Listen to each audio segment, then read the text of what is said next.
I feel. All right, we're gonna make this a quick one, guys.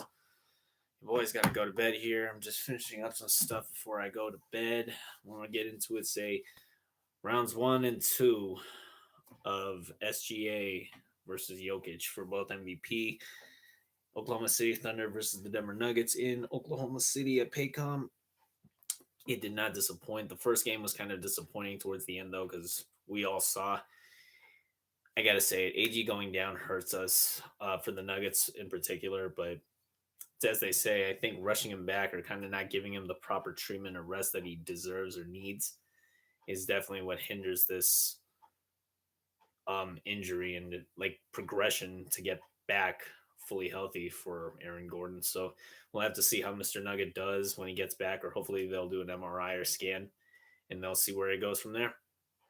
As for SGA, though, yeah, he did not disappoint. I want to look at the plus and minus real quick of this, though, because I will mention this right now that Nuggets, they shot the lights out. Yeah, they were definitely way better, but it doesn't count for the fact that, yeah, you play against a team like that, the Thunder, who are practically the number one team. Well, Cleveland will be actually number one. I just think that with the way it looks, there's no doubt that the OKC Thunder have dominated practically everybody. So this was a gritty win, even without Aaron Gordon. But tonight, the plus minus will say it all. MPJ had 17 points, Jokic with 35, a triple double, 16 rebounds.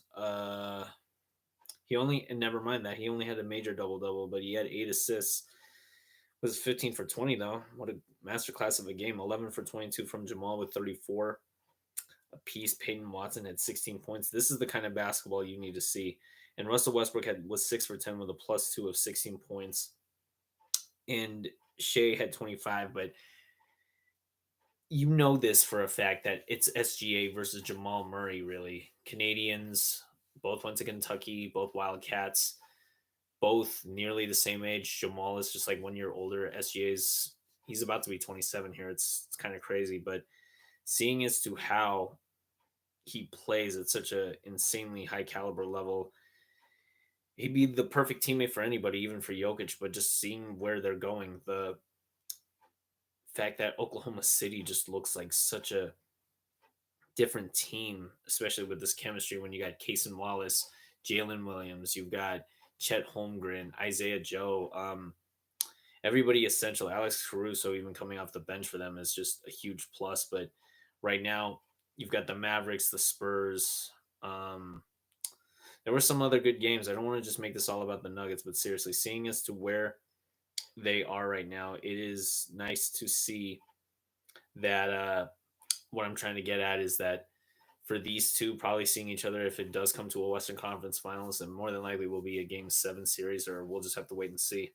But I do see the Denver Nuggets probably upsetting if they continue this high level, or if they continue this efficiency of from Jamal Murray or Russell Westbrook, depending on if they limit the turnovers. The Mavericks just barely beat the San Antonio Spurs 133 to 129. I'll say it once and I'll say it again. The Mavericks have had the hardest season, I think, out of everybody here, mainly because injury, the pain they've suffered, the losses that have been made from Luka Doncic being traded away. It's ridiculous, but honestly, seeing as to where it goes, I would not want to be them. So I'm grateful in a way. And the Nets beat the Lakers today, 111 to 108. Pretty interesting. Pretty interesting stuff.